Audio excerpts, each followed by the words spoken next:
But I'm going to talk about following Jesus, but my concept is actually this: following Jesus. Say this with me: following Jesus in the dark. I think many of us, when we think about following Jesus and we talk about being with Jesus, being like Jesus, and doing what Jesus did, we think about him raising the dead, not him dying. You know, a lot of people want a miracle. A lot of people want to see blind eyes open. Nobody just wants to be blind. And I think we have to have the balance of this, that life is real. And sometimes life is just life. It's not an attack. Say, there are some things that's not an attack. It's life. There are other things that's not an attack. It's consequences. Just because you're paying a consequence doesn't mean that God is mad at you.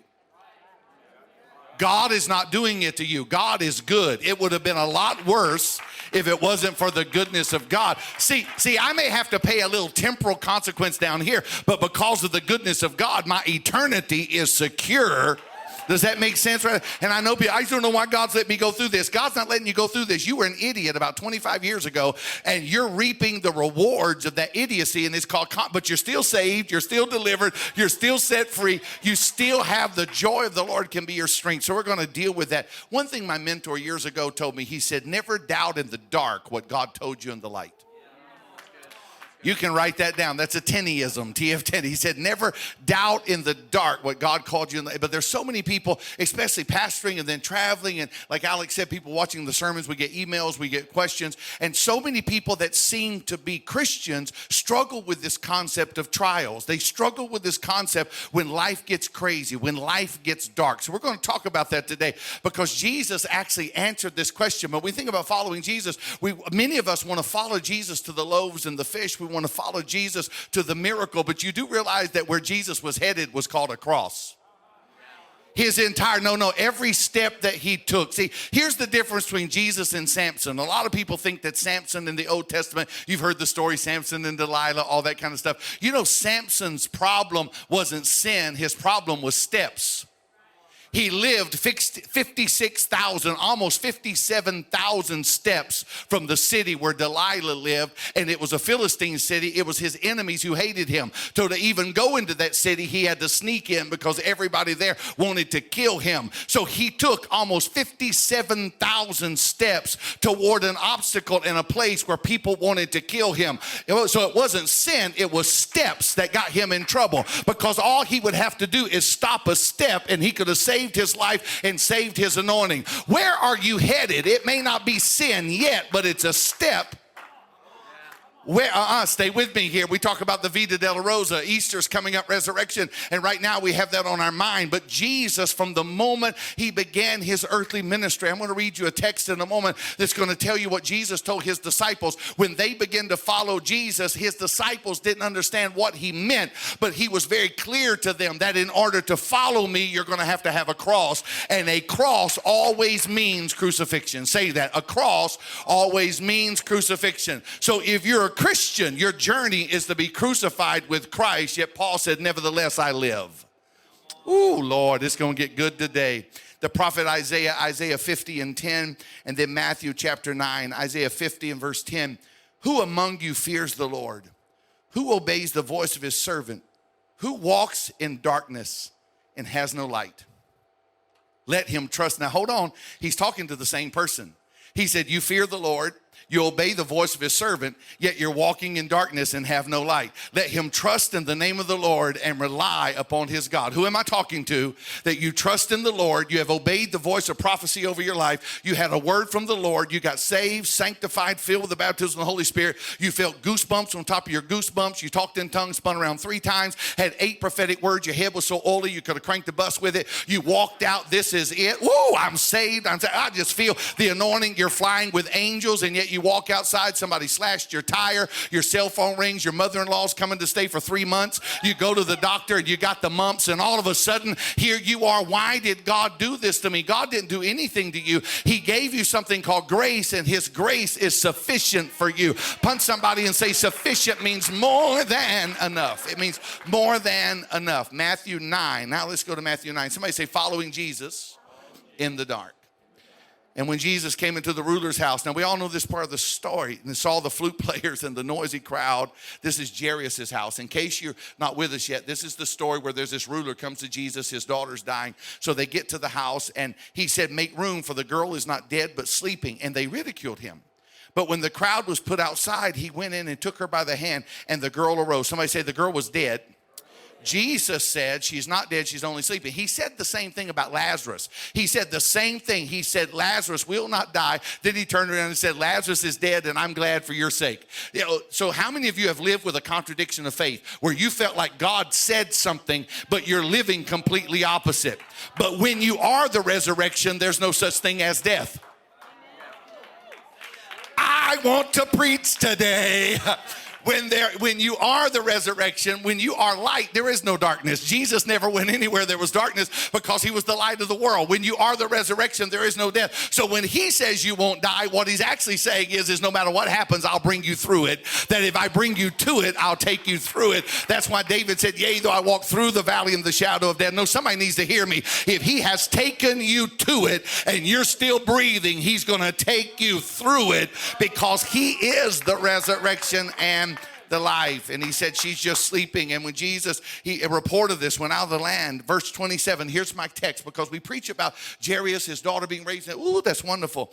When Jesus departed from there, say he was gone, two blind men followed him, crying out, saying, Son of David, have mercy on us. And when he had come into the house, the blind men came to him. Now, you can go home and study this. You can do this. But Jesus was actually living in this area at the same time. So we don't know, but we do know it was a distance away. We do know it was away from where they lived. He was in a house. He leaves. I don't know what neighborhood he went to. He goes to a home, and they're following him, Son of David, have mercy on us. And when he had come into the house, the blind men came to him. So they left one house. They follow him. They come into another house, say they're blind. I know you're spiritual. You've never watched a movie in your life, but one of my favorite lines of all time is, I'm blind. You've watched that? Josh, you've seen it? You haven't? Nobody's seen that movie. I'm sorry. Will Ferrell. I thought it was funny. Anyway, I'm blind. They were blind, okay? And they come into the house, and Jesus said to them, do you believe? Say that. Do you believe that I am able to do this? Now, here's the thing. They didn't tell him. They didn't say we're blind. It was evidently obvious. Are there any of you that God doesn't need a roadmap to figure out what's wrong with you? It's obvious. It's obvious, okay? Does that make sense to anybody? And they said to him, yes, Lord. Then he touched their eyes and said, according to your faith, let it be to you. And their eyes were open. He said, do you believe I can do this? They responded correctly. And he said, according to your faith, let it be unto you. And their eyes were open. Father, I pray that you would allow our faith to elevate today. Faith even in the dark. Faith, even when we can't see it, we can't sense it, but we've heard it. We've heard a word. We have not one physical manifestation that's coming to pass, but we do have confidence that if you said it, it will come to pass, even when we don't see it. I want to preach to help me to preach to somebody that is walking in the dark, that is following you in the dark, in Jesus' name. Somebody say amen.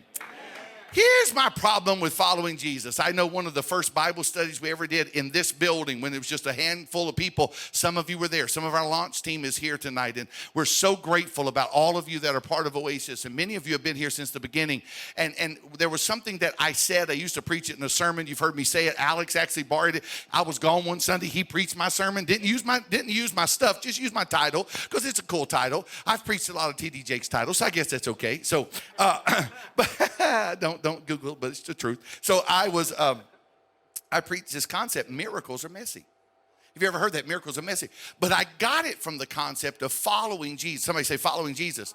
And the miracles of Jesus. Because when Jesus literally begins to call his disciples, he is calling them. We're going to deal with this in a moment. He actually is calling them to the cross or to the crucified life. And so these disciples are called and they follow Jesus. But everything's not as rosy and as comfortable, because that's all we want to talk about. Let's just talk about following Jesus. I just want to walk through 3 or 4 things. Just put your caps on. Number one, if you are following following Jesus, the second miracle we think of that Jesus did, Mark chapter 2, we have the first miracles when he turned the water into wine. The second one we think is when he comes in, he's teaching, and the noise has spread that Jesus is in the house, and the house was so full, there was no way to get people into the house because there's so many people, and you got all these four friends that have a friend that is a paralytic. He can't walk, he's lame, and they say, we want to get him to Jesus. The only way we can get him to Jesus is we have to climb up the roof, and we have to break through the roof, put a hole. How many of you have heard that miracle? Back when I was, well, I'm not going to say that. I got in trouble. Back when I said when I was a real preacher, and Sydney is here today, and she corrects me, so I'm not going to say that. But let's just say 100 years ago, I preached a message called climbing into your breakthrough. And I talked about what you have to do if you're going to have a breakthrough. You have to climb over what's blocking you. There are some of you need to climb on top of your circumstances. There's an entire culture that lives under circumstances. No, it's a church culture. We have learned to pour mouth our way into the ministry. We've learned to pour mouth our way into being saved because we think the more sad I am, the more broke I am, the more miserable I am, the closer to Jesus I am. Well, how are you? Well, I'm all right under these circumstances. Honey, you need to climb on top of the circumstances because if it wasn't for the goodness of God, you would already be dead. So you have to climb over it. But then sometimes, how many of you know you have to break through some things in order to get in the presence of Jesus? Whether it's worship, whether it's giving, whether it's sitting by somebody you don't even know and you got to turn around, and before you can worship, there's some of you introverts got to make sure your space is safe, so you got to at least meet them. Hi, my name's John. My name's Sally. That's why Jessica sits up here hiding from everybody. But we have introverts. No, for real. There's some of you, I want to count how many times a day you wash your hands with sanitizer. I would love to walk behind you and see how many times you squirt your hands, because we have church full of introverts, and then we have people like me. I hug everybody. I love everybody. I ran up to several people today that give me this right here. It was with love. They gave me this right here. A couple of events, and I'm like, no, I want a real handshake. Those that really love me, trusted me, they give me a handshake. Others just looked at me like, I don't know you that well. Just go ahead, bump me like that. But there, you have to get through some things. You have to break through some things. You have to climb over some things. You have to break through some things. And we talk about the miracle. Came in the presence of God. He said, get up, take up thy bed and walk. Woo, it's wonderful. It's powerful. It's spiritual. We can get goosebumps. I could preach all day about the breakthrough. Got to climb over it. But what I want to know is when Jesus and the disciples left with the miracle, there was a hole in somebody's roof. And following Jesus is going to leave holes. It's going to cost you something. And when the miracle is over, we shout on Sunday, but there's some of you, nobody's ever pastored you to know how to embrace your Monday. Because a lot of times on Monday, you've got the memory of what God did yesterday, but you're faced with a letter from the IRS. You're faced with the report from 3 weeks ago that the doctor found something in your lymph nodes. You're faced with the attack that you may not have the financial. Is there anybody here that says, I follow Jesus, but sometimes I feel like I'm in the dark? Because miracles are messy. Somebody said they were following Jesus. What about following Jesus? 2 chapters later, they just be bopping around. Jesus don't stop. They just following Jesus. Where you going? I don't know. Are we following Jesus? Where's Jesus going? I don't know, but he's leaving the town. He left the town about 17 kilometers, goes into a desert place. He is in the middle of Judea, goes into a desert place. The sun is hot, but when they turn around, there's 5,000 people following them into a desert place, and all of a sudden, Jesus starts teaching all day, and they don't have Domino's, they don't have Grubhub, they're not able just to call and get a catering service. They look around and say, what are we going to do with these people? We'll just go to 7-Eleven. Oops, there's no 7-Eleven here. So what are we going to do? So they start looking, and they finally find one little boy who had a good mama. This is what's funny. You got 5,000 people. You got a lot of bad mamas out there. No, have you ever thought about that? You got a lot of bad mamas out there because you got one joker, got 2 fish sticks and 5 biscuits. His mama gave him a bag because she knew Jesus was a preacher, and preachers are long-winded. If you're going to go hang around a preacher, you better take you a lunch. See, some of you just unprepared. You come to church, you're going to wait and get free tacos. No, that's at 2 o'clock. I'm going to preach all the way to the end. You'd get hungry. But here he is. They find these 5 loaves, and we preach about that. It's wonderful. He multiplied the 5 loaves and the 2 fish. But when the miracle is over, how many of you know how many baskets were left over? Baskets of what? Fish and bread. How many of you know these weren't fried fish? This wasn't packaged fish. This wasn't the fake fish you buy and put in the microwave. This wasn't the fish that's so full of chemicals, I don't know what it does when it gets in your body and just sits like a brick. No, this is fresh sardines. 12 baskets of sardines left over. Why? Say 17 kilometers in the heat, in the desert. Each disciple got a trash can of sardines and 17 kilometers, about 11 miles, walking in the hot sun and desert, smelling sardines, because Jesus wanted them to know miracles are messy. And you can be thankful. See, nobody's ever pastored you this way. No one's ever taught you this kind of stuff. Yes, oh my God, he fed 5,000. Yep, but to balance you, I want you to smell sardines all the way back to town, because the time you get to town, you're never going to want a sardine again. But I'm going to balance this thing because I'm taking you to a cross. And if I somehow don't balance you in following me, when I introduce you to the cross, you're going to forsake me like some of them did, because they thought he was coming to preach the kingdom, but he had to open the door of the cross in order to step across the threshold of the kingdom.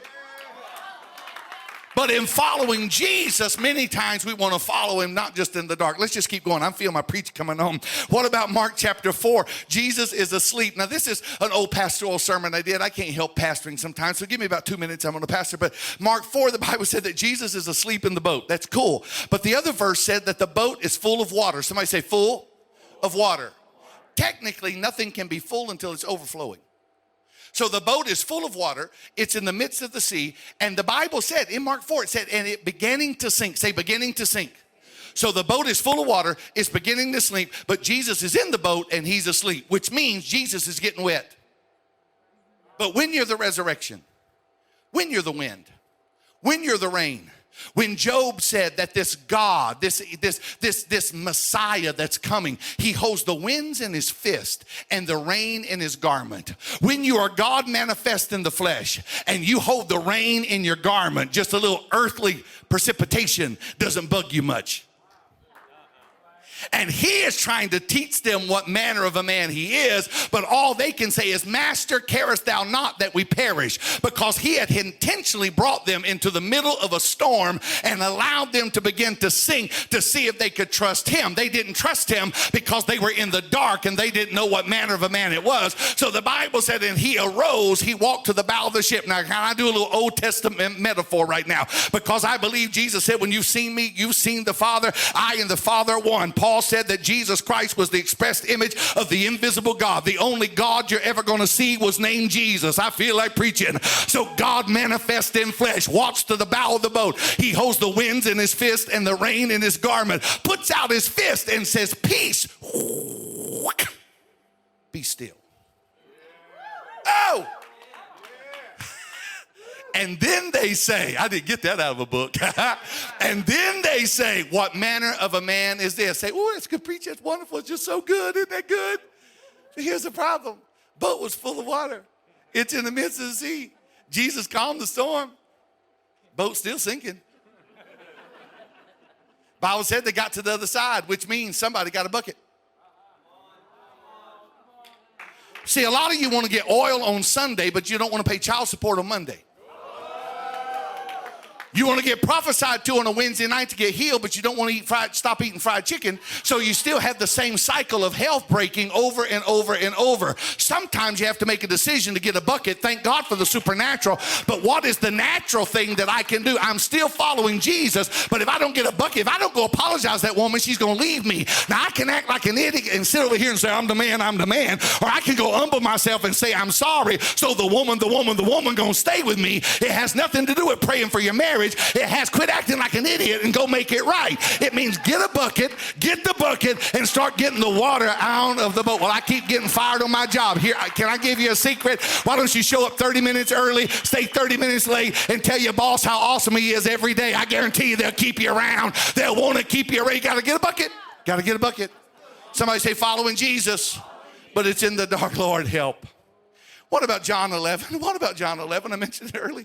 Jesus gets this message. His friend, evidently one of his best friends, is sick. And they say, oh, let's go. Your friend's sick. He said, no, he's okay. The sickness isn't unto death. That's good. Let's just hang around 4 more days. And then all of a sudden they get, oh, don't even worry about coming. He's dead now. You're going to miss the funeral. You don't even need to come. His sisters are mad. They're offended. It's whatever. Jesus says, no. I'm glad that he's dead for your sake. He bebops up there. Martha's over here meeting him. She's saying, I can't believe you're late. Mary won't even come.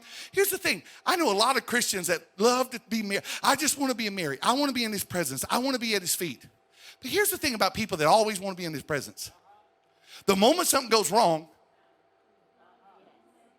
Here's the thing, Martha wasn't as spiritual as Mary, but she's the one that showed up with revelation because she had to be a Pharisee because Jesus said, I am the resurrection and life. She said, I know that he'll be raised again. I know because I believe in the resurrection. Only the Pharisees believe that. She came because of her theology. It brought her through her problem. But evidently all Mary had was an emotional encounter and a physical encounter. She didn't have the theology to take her through the darkness of her night. So what caused her the emotion to be at her feet now got her mad. She's mad because Jesus didn't show up when she wanted him to, because now I'm at night, so I'm gonna sit over here and suck my thumb. Oh, that's so good. That's better preaching than you're shouting right now. So they finally both show up to the tomb. Jesus says, roll away the stone. I've preached this. I'm a real preacher. I've preached it before. Roll away the stone. You got to roll away. And all of a sudden he said, Lazarus. And if he hadn't said Lazarus, everybody would have come. So I got to say, Lazarus, and Lazarus come forth, bound hand and foot. This is what I love about Jesus. This is the same God that said, get a bucket. Same God that put a hole in the roof. Same God that's got people walking with sardines. He said, loose him and let him go. Because if somebody would not have loosed him, he would have suffocated and died again. What miracle has Jesus done in your life that because you didn't do what you were supposed to do next, that thing died and you're blaming God when God was waiting on you to do the next step? This is me running the aisles all by myself. So John, he comes to the tomb, said, roll away the stone, unwrap the grave clothes. And all of a sudden, oh, that's wonderful. That's incredible. But I want to know, after all that was over, I want to know who cleaned up the grave clothes that's been wrapped on this dead mummy for 4 days.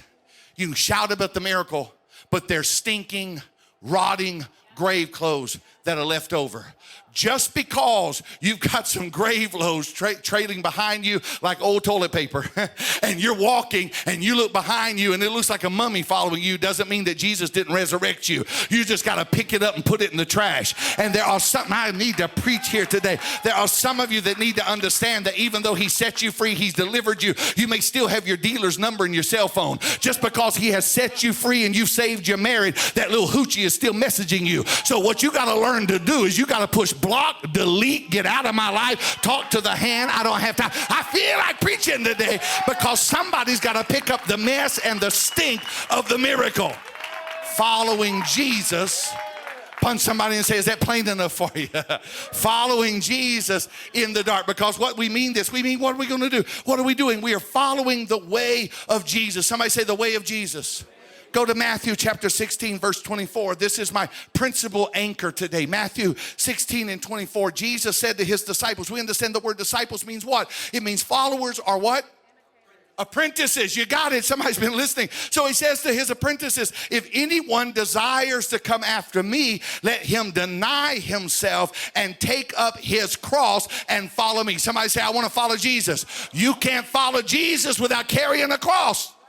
So we got all kind of people that want to join a church, they just don't want to cross. There is no crown without a cross. So can I preach to somebody, instead of complaining about it, why don't you embrace your cross and follow Jesus? Because we're following Jesus in the dark. It doesn't make sense, but I'm following Jesus in the dark. Follow me, and whoever desires to save his life will lose it, but whoever loses his life for my sake will find it. For what is it for a man if he gains the whole world, loses his own soul? What will a man give in exchange for his soul? Write this down. The way of Jesus is the way to crucifixion.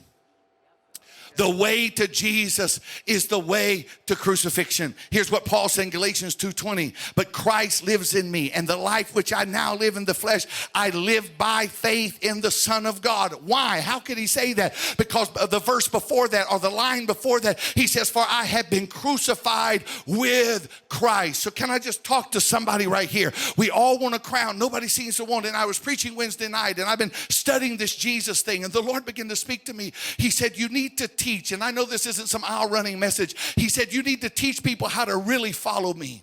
And he took me to the text that I read to you at the beginning of this thought today. Of Jairus' daughter is resurrected from the dead, but the blind men didn't see it. All they could do was hear about it because they were blind.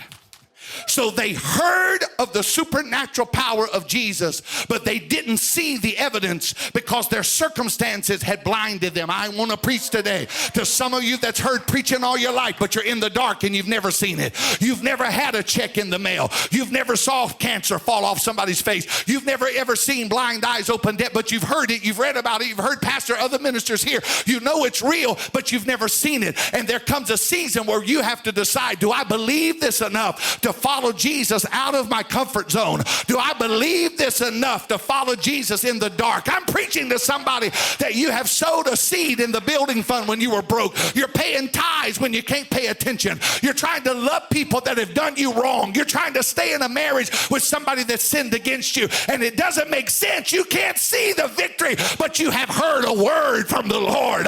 So you're not operating by sight, you're operating by faith. And your faith has said, what God has joined together, let no man put asunder. Your faith has said that if you're a parent and you raise him up in the way he should go, that's when he's old, he will not depart from it. You can't see it, but you're faithing it. I need somebody to clap your hands and give him praise. What are you doing? I'm walking in the dark. I'm living in the dark. I'm loving in the dark. I'm praising in the dark. I'm faithful in the dark. I'm serving in the dark. I'm believing in the dark. Nevertheless, I live. I've been crucified with Christ, but I live. Give me about 2 minutes. Here's the thing. I studied this. I've heard different commentaries. They say Jesus was probably at least 2 miles. They say anywhere to go was at least 2 miles, maybe more than that, that these blind men, how many of you have ever, I've had friends that were blind, actually blind from birth. They're the most intelligent people I've ever known because in their head, they know how many steps to get. I walk 37 steps here. I turn right. I go 5 steps. I stop. There's a stop sign. I do this. I listen. There's no traffic. Ding. I walk. I go. And they're the most intelligent people. It's incredible. Their senses, everything is elevated. Can I preach to somebody here? You can't see it, but if you've been serving the Lord in the dark, every other sense is elevated. That's why in a worship service, when everything's going wrong, the Spirit of the Lord begins to move and something in your senses rises up and you start feeling the victory. And you're like, I don't know why I want to clap. I don't know why I want to dance. I don't know why I want to sing. But your senses have been elevated. Even though you don't see it, you sense the goodness of God. Woo! See, this thing, they're blind. They don't have anything. They hear about what Jairus has done, so they start walking. Please don't let me hurt myself. My eyes are closed. But here's my context. I don't have all day to preach it. Here's the context. By the time they got to Jesus, they were out of their comfort zone.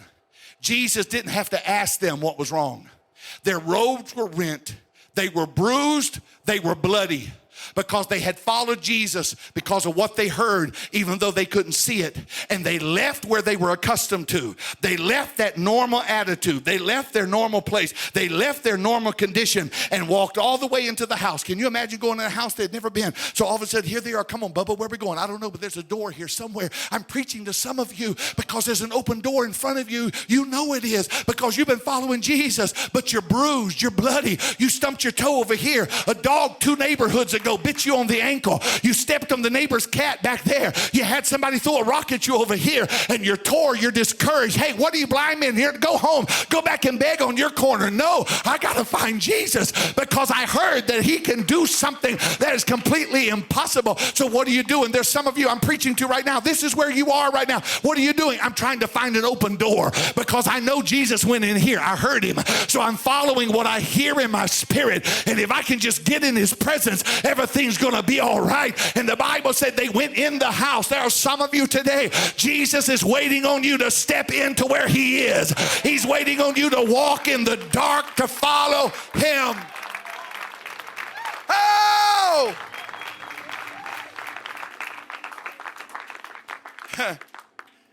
Do you believe I can do it?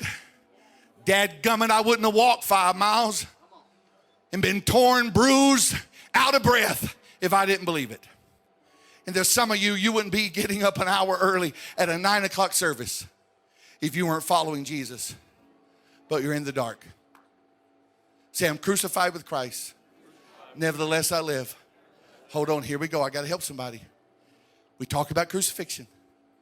Crucifixion is not self-mutilation. Let me just back up. Number one, humiliation is not humility. Talking down about yourself is not humble. It's a sign of insecurity. You don't have to humiliate yourself to be humble. You can be confident in your identity in Christ. You can be confident and still walk in humility. It's not I, but Christ who lives. That's what Paul wasn't arrogant, but he was confident. But we think crucifixion is self-mutilation. So, as long as we keep the hammer in one hand, it's okay because it's just life. But no, if you're following Jesus in the dark to a cross, and here's what I love when Jesus tells his disciples, he says, take up your, not mine, take up your cross. Say, everybody has a cross. Everybody has a dark night of the soul.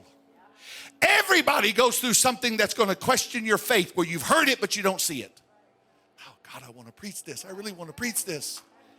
But the agent of crucifixion has to come in your life. It may be an ex-wife. It may be a boss. It may be a sickness. It may be a doctor. It may be a pastor. It may be church hurt. I don't know what it is. But in order for you to be crucified with Christ, somebody, something else has to pick up the hammer. Because you cannot crucify yourself. Because you may nail your feet and you may nail your left hand, but somebody has to come and hold that. And there are many of you in this room, you are angry at God because he has allowed an agent of crucifixion to come into your life. It could be a divorce court, it can be a bankruptcy, it can be a cancer. You say, well, God doesn't do bad things. He don't have to do bad things. He can step back and let life happen and circumstances happen, and the agent of crucifixion picks up the mallet and begins to play, and you scream, how could a good God do this to me? I thought you were following Jesus. Why take up your cross if you're never going to use it? I think I'll say that again. Why take up your cross if you're never going to be crucified? Because Paul said he was in the spirit. He's not talking about when I die and go to heaven. He said, I'm already dead. I've been crucified with Christ. Really? Was it when they put you in a bucket and put you over the walls? Is it when your false brethren forsook you? Is it when Demas lied on you? Is it when the priests, the rabbis, the Pharisees you used to hang with? Is when that they put out a death edict on your head and the same guys you used to play basketball with now are wanting to take your head? Is that when it happened? I don't know who it was or who. He said there's an enemy of Satan that buffets me. I don't know what it is. He also said then there's a thorn in the flesh. I don't know what the agent was, but at some point Paul surrendered to the crucifixion, and then he could preach to us. I have already been crucified because he had lived through the darkness. Who am I preaching to? You've been following Jesus, but nobody's ever told you sometimes you'll follow him in the dark.